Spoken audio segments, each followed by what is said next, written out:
আলাইকুম ভিউয়ার্স, আশা করি সকলে ভালো আছেন। এই যে রেসিপি বাই ইতি চ্যানেলের পক্ষ থেকে আপনাদের সবাইকে স্বাগতম। আজ আমি আপনাদের জন্য আরো একটি ভীষণ মজার রেসিপির ভিডিও শেয়ার করব। আজ আমি আপনাদের বানিয়ে দেখাবো নারকেল পানি দিয়ে আরো একটি পুডিং এর রেসিপি। আমার চ্যানেলে আগে আরো দুইটি পুডিং এর রেসিপি শেয়ার করা রয়েছে। ওই দুইটি পুডিং এর রেসিপি থেকে আজকের এই পুডিং এর রেসিপিটি একটু স্পেশাল।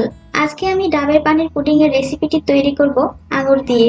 গরমের এই সময় ঠান্ডা ঠান্ডা এই পুডিং এর রেসিপিটি আপনার শরীর এবং মন দুটোই চাঙ্গা করে দিবে। আশা করি আজকের এই ভিডিওটিও আপনাদের ভীষণ ভালো লাগবে। আমি খুব সহজভাবে আপনাদের পুডিং এর রেসিপিটি বানিয়ে দেখাবো। চলুন তবে সময় নষ্ট না করে বানিয়ে ফেলি পুডিং এর রেসিপিটি। পুডিংটি তৈরি করার জন্য আমি চুলায় একটি প্যান উঠিয়ে দিয়েছি। এবার আমি এর মধ্যে দিয়ে দিচ্ছি ডাবের পানি। আমি এখানে একটি ডাবের পানি নিয়েছি। আর ডাবের পানি যেহেতু নারকেলের পানি থেকে একটু মিষ্টি, তাই চিনির পরিমাণটা আমি দিয়ে দিচ্ছি 2 টেবিল চামচ। আর এই পুডিংটা হালকা মিষ্টি খেতেই একটু বেশি ভালো লাগে। সাথে দিয়ে দিচ্ছি 1 টেবিল চামচ আগার আগার পাউডার। দেওয়ার পরে এবার আমি আগার আগার পাউডার এবং চিনি ডাবের পানির সাথে খুব ভালোভাবে নেড়েচেড়ে মিশিয়ে দেব এবং চুলার আঁচটা মিডিয়াম করে দিয়েছি।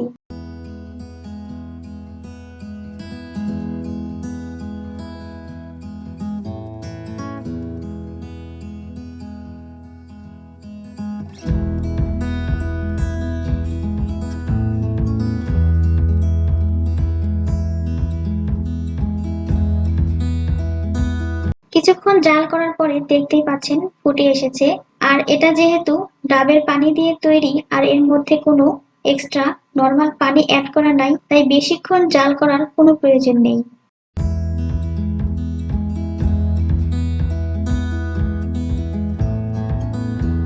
2 মিনিটের মতো নেড়েচেড়ে জাল করার পরে এবার আমি এটাকে সেট করে নেব। আর অবশ্যই গরম থাকা অবস্থায় এই পুডিংটা সেট করে নিতে হবে। আমি পুডিংটা সেট করার জন্য এরকম 4 কোণা শেপের মোল্ড নিয়েছি। আর যেহেতু আমি আঙুর দিয়ে পুডিংটা তৈরি করব, তাই এখানে আমি আঙুর নিয়েছি। আমি আঙুরগুলোকে একটু মোটা মোটা গোল গোল করে কেটে নিয়েছি। আপনারা আপনাদের পছন্দ মতো গোল বা লম্বা যে কোনো শেপে আঙুরগুলোকে কেটে নিতে পারেন। এবার আমি মোল্ডের মধ্যে আঙুরগুলো দিয়ে দিচ্ছি আর সাথে দিয়ে দিচ্ছি ডাবের কচি শাঁস। তাতে করে দেখতেও সুন্দর লাগবে এবং খেতে ভীষণই ভালো লাগবে। এবার আমি ডাবের পানির মিশ্রণটা এর মধ্যে দিয়ে দিব।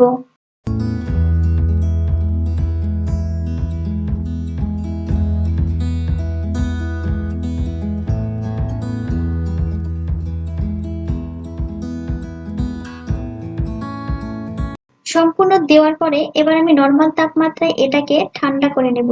ঠান্ডা করার পরে 2 ঘন্টার জন্য নরমাল ফ্রিজে রেখে বের করে আপনাদেরকে শেয়ার করে দেখাচ্ছি কতটা পারফেক্ট হয়েছে। দেখতেই পাচ্ছেন পুডিংটা দেখতে কতটা পারফেক্ট হয়েছে। 2 ঘন্টা নরমাল ফ্রিজে রাখার পরে বের করে কেটে আমি পরিবেশন করে নিয়েছি। আর দেখতেই পাচ্ছেন পুডিংটা কতটা লোভনীয় হয়েছে। দেখতেও কিন্তু মাশাআল্লাহ অনেক সুন্দর দেখাচ্ছে।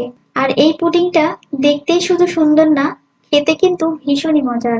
গরমের এই সময় নারকেল পানি এবং আঙুর দিয়ে ঠান্ডা ঠান্ডা এই পুডিং এর রেসিপিটি খেতে অনেক মজার। আপনারা অবশ্যই এই রেসিপিটা বাড়িতে তৈরি করবেন। আশা করি বাড়ির সবাই এই রেসিপিটা অনেক পছন্দ করবে।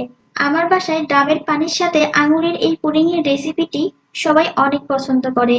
আশা করি আজকের এই পুডিং এর রেসিপিটিও আপনাদের ভীষণ ভালো লেগেছে। ভালো লেগে থাকলে অবশ্যই কমেন্টস করে জানাবেন। আর চ্যানেলটি একদমই নতুন, তাই এখনো যারা সাবস্ক্রাইব করেননি তারা অবশ্যই সাবস্ক্রাইব করে পাশে থাকা বেল আইকনটি প্রেস করে নেবেন। আর মজার মজার ভিডিও তৈরি করার জন্য উৎসাহ দেবেন। আজকের মতো এখানে বিদায় নিচ্ছি। আবারও ফিরে আসবো নতুন কোনো সহজ এবং মজার রেসিপির ভিডিও নিয়ে। সেই পর্যন্ত সবাই ভালো থাকবেন, সুস্থ থাকবেন। আল্লাহ হাফেজ।